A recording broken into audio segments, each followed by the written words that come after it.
Hello बच्चों, math study with Hariram classes में आप सभी का एक बार फिर बहुत बहुत स्वागत है। आज मैं कक्षा 10वीं की गणित लेकर आया हूँ। विधि का नाम है विलोपन विधि।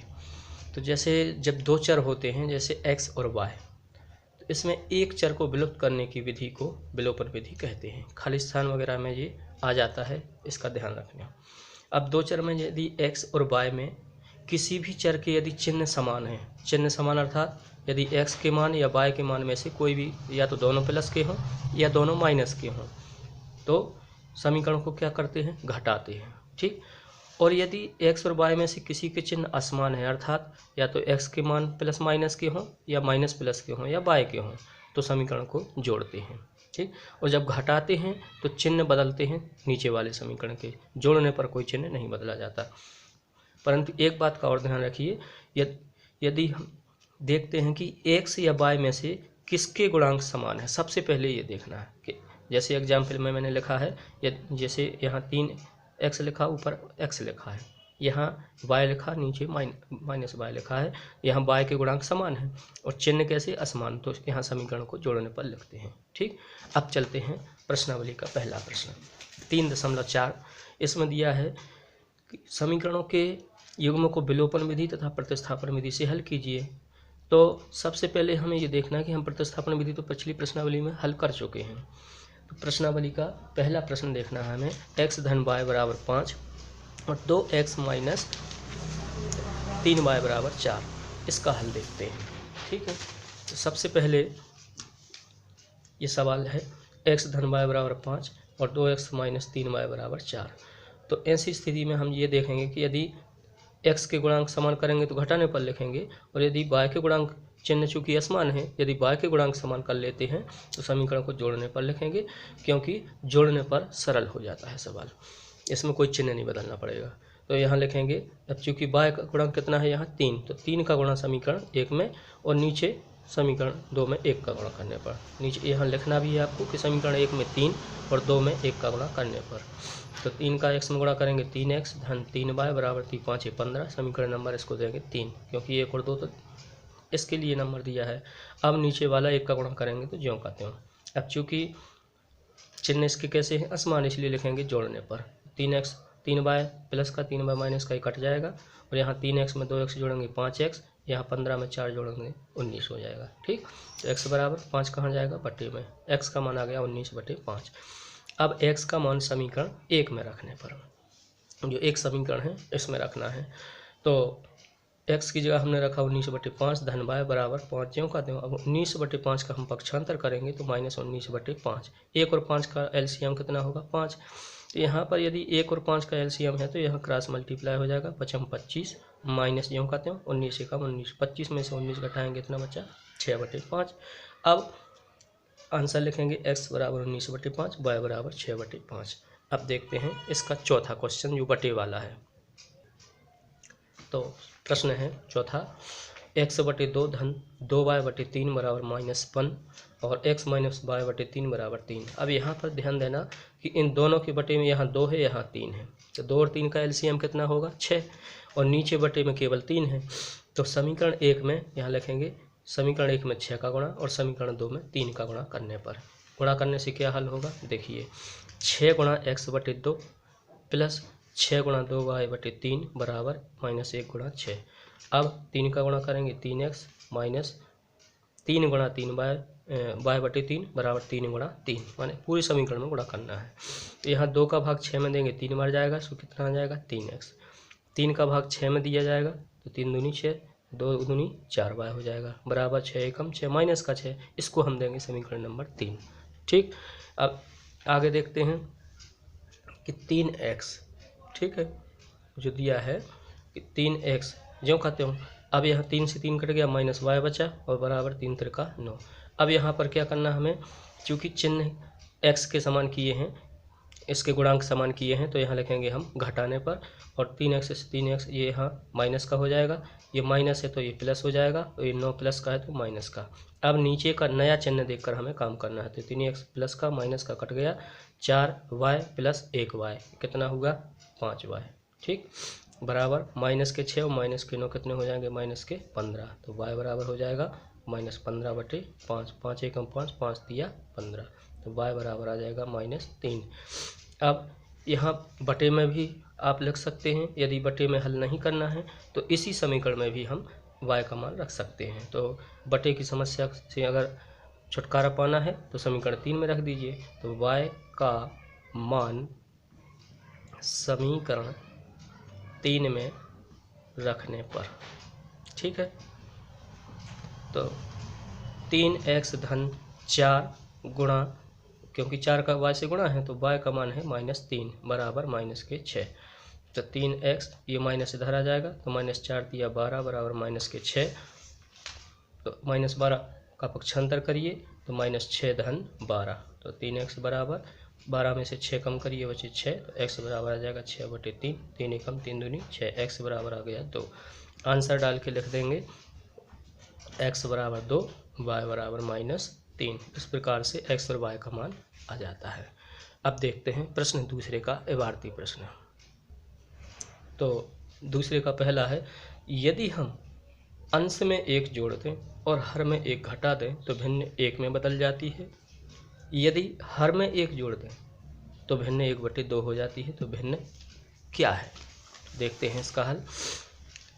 सबसे पहले उन्होंने भिन्न की बात की है, तो माना भिन्न, अब भिन्न में आप देखते हैं कि अंश और हर 2 चीज़ें होती हैं, ठीक है। तो माना भिन्न का अंश x और हर y है, क्योंकि ये 2 चर वाला पार्ट है इसलिए 2 चर ही मानना पड़ेंगे।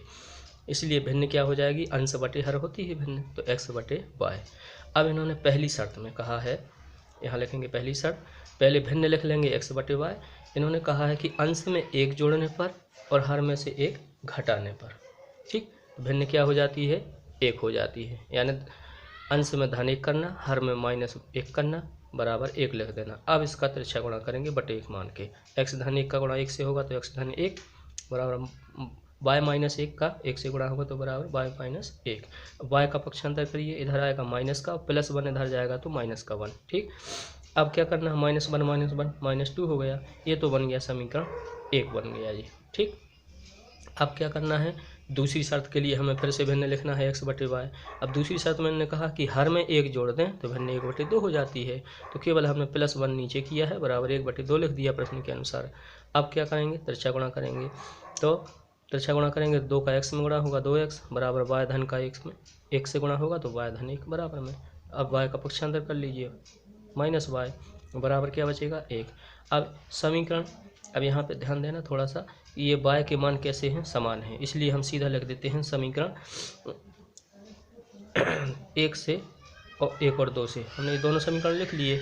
अब क्या करते हैं, घटाने पर सीधा लिख देंगे, घटाने पर, तो यहाँ पर इसके चिन्ह बदलेंगे, माइनस का, ये माइनस का हो जाएगा प्लस, क्योंकि -y है, और ये हो जाएगा माइनस का, ये y प्लस माइनस के कट गए। अब x - 2x कितना बचेगा, -x, और ये हो जाएगा -2 -1 -3, ठीक है। तो दोनों तरफ की माइनस काट दीजिए, तो x बराबर कितना आ जाएगा, 3। अब यहाँ लिखेंगे x का मान समीकरण 1 में रखने पर, ठीक, 1 में 2 में किसी में भी आप रख सकते हो, स्वतंत्र है। समीकरण 1 में x का मान रखते हैं 3, -y बराबर -2, -y बराबर -2 ज्यों का त्यों, 3 इधर जाएगा तो -3, तो y बराबर -5, y से माइनस काट दीजिए तो y बराबर आ जाएगा 5। अब लेकिन देना क्या है, उत्तर भिन्न में, इसलिए भिन्न बराबर क्या मानी थी, x/y, x का मान कितना आया, 3/5। अब आप चाहो तो इसी में आप अपने उत्तर की जांच भी कर सकते हैं, कैसे, भिन्न क्या है, 3/5। यदि अंश में 1 जोड़ दिया जाए, हर में से 1 घटा दिया जाए तो भिन्न 1 हो जाती है, कैसे, 3 और 1 4, 5 में से 1 घटा 4, 4 एकम बराबर 1 आ गया, माने पहली शर्त से हमारा उत्तर सही है। अब दूसरी शर्त में क्या है, 3/5 है, उन्होंने कहा कि यदि हर में 1 जोड़ दें तो भिन्न 1/2 हो जाती है, कैसे हो जाती है, 3 जो कहते हो बटे 5 और 1 6, 3 एकम 3, 3 दूनी 6, 1/2 आ जाता है। माने हमारे उत्तर की जांच भी हम वहीं कर सकते हैं कि हमारा उत्तर सही है या गलत है। अब देखते हैं अगला प्रश्न। प्रश्न दूसरा है, 5 वर्ष पूर्व नूरी की आयु सोनू की आयु की 3 गुनी थी। एक शर्त, 10 वर्ष पश्चात नूरी की आयु सोनू की आयु की 2 गुनी हो जाएगी, तो नूरी और सोनू की आयु कितनी है, मतलब वर्तमान आयु पूछ रहे हैं। देखते हैं इसका हल। सबसे पहले हमें वर्तमान आयु मानना है दोनों की। ठीक, माना नूरी की वर्तमान आयु x वर्ष व सोनू की वर्तमान आयु y वर्ष है। अब पहली शर्त से पहले उन्होंने कहा 5 वर्ष पूर्व, तो सबसे पहले तो हम लिख लेंगे 5 वर्ष पूर्व। नूरी की आयु कितनी, आज x है, 5 वर्ष पूर्व कितनी होगी, x माइनस 5 वर्ष। सोनू की आयु आज y है, 5 साल पहले, x y माइनस 5 वर्ष। ठीक, अब प्रश्नानुसार लिखना है। क्यों, इन्होंने कहा है कि वो 3 गुनी थी किसकी आयु, ये किसकी आयु है, नूरी की आयु, ये किसकी आयु है, सोनू की आयु। अब यदि हमने कहा हमें बराबर लगाना है बीच में, तो 3 का गुणा किस में करेंगे, सोनू की आयु में 3 का गुणा करेंगे तो इसकी बराबर आ जाएगी। इसलिए 3 का गुणा विपरीत में करना है, क्योंकि जिसकी 3 गुनी है उसमें 3 का गुणा नहीं करना है। क्यों, क्योंकि इसके बराबर कब आएगी, जब इसमें गुणा करेंगे 3 का। ठीक, अब इसका हल करते हैं। x माइनस 5 ज्यों का त्यों, 3 का अंदर गुणा करेंगे, 3y माइनस 3 5 15, 3y इधर लाइए पक्षांतर में, माइनस 3y माइनस 5 इधर से इधर जाएगा तो प्लस 5, माइनस 15 और धन का 5, कितना बचेगा, माइनस का 10। समीकरण 1 बन गया। अब दूसरी शर्त से देखिए, दूसरी शर्त में है 10 वर्ष पश्चात, ये शर्त ध्यान रखना। नूरी की आयु आज x वर्ष से 10 वर्ष पश्चात कितनी आयु हो जाएगी, x धन 10 वर्ष। इसी प्रकार सोनू की आयु जो कितने 10 वर्ष बाद y प्लस 10 वर्ष। ठीक, अब क्या करना है, दोनों की आयु को लिख देना है। अब ये ध्यान देना है कि उन्होंने कहा है कि 10 वर्ष बाद सोनू की जो आयु है वो 2 गुनी हो जाएगी, लेकिन हमने लगा दिया बीच में बराबर। बराबर लगाएंगे तो विपरीत में ही गुणा करना है, ये ध्यान रखिए। तो x धन 10 जो करते हैं 2 का अंदर गुणा करेंगे, 2y धन 2 धन 20, 2y इधर लाएंगे पक्षांतर में, माइनस का 2y और 10 इधर आएंगे प्लस माइनस का 10, ये ज्यों कहते हो 20 में से 10 घटाइए 10 बचे। ठीक, ये समीकरण 2 हो गया। अब हम थोड़ा सा ध्यान दें कि ये माइनस का 3y है और यहाँ x के मान समान है, तो यहाँ हमने लिख दिया सीधा समीकरण 2 में से 1 को घटाने पर। अब यहाँ चिन्ह बदलेंगे, ये माइनस का, ये प्लस का, ये माइनस 10 है तो प्लस का, तो x तो कट जाएगा, माइनस के 2 है, अब प्लस के 3 है, तो 3y में से 2y घटाइए, कितना बचा y, अब 10 प्लस के और 10 प्लस के कितना हो गया 20, तो y का मान सीधा आ गया, y बराबर 20। अब y का मान समीकरण 1 में रखने पर, ठीक है, जब 1 में रखेंगे y का मान तो देखते हैं कैसे आएगा। तो समीकरण 1 है x माइनस 3 गुणा y का मान है 20 बराबर माइनस के 10, तो 20 दिया कितना हो गया 60, माइनस का बराबर माइनस के 10, x बराबर माइनस 10 प्लस 60, 60 में से 10 कम करिए कितना बचा 50। x किसको माना था हमने, सोनू की आयु, अतः सोनू की वर्तमान आयु 50 वर्ष एवं नूरी की वर्तमान आयु 20 वर्ष होगी। अब यदि हम आपको जांच करना है, थोड़ा सा ध्यान दीजिए कि 5 वर्ष पहले कितनी थी इसकी आयु, 50 में से 5 कम करिए 45। ठीक, और जो सोनू की आयु है 20 वर्ष में से 5 कम करिए कितना बचा 15। इन्होंने कहा सोनू की आयु 3 गुनी थी, तो 15 दिया 45, क्योंकि 5 घटाने से 45 बचा। तो एक जांच तो ये हो गई कि सोनू की आयु 3 गुनी थी, मतलब 3 का गुणा इसमें करेंगे तो इसके बराबर आ जाएगी। दूसरी शर्त में क्या कहा 10 वर्ष बाद, तो 50 में 10 जोड़ दिए कितना हुआ 60, और इसमें जब 10 जोड़ेंगे कितना हो जाएगा 30, तो ये 2 गुनी हो गई, यानी 30 दूनी 60। इस प्रकार से उत्तर की जांच भी हो जाती है। तो इस प्रकार से ये प्रश्न कंप्लीट हुआ। तो विलोपन विधि में इतना ही। अब आगे की वीडियो में अगली विधि देखेंगे, तब तक के लिए धन्यवाद। वीडियो अच्छा लगा हो तो वीडियो को अपने दोस्तों तक शेयर ज़रूर करें। धन्यवाद।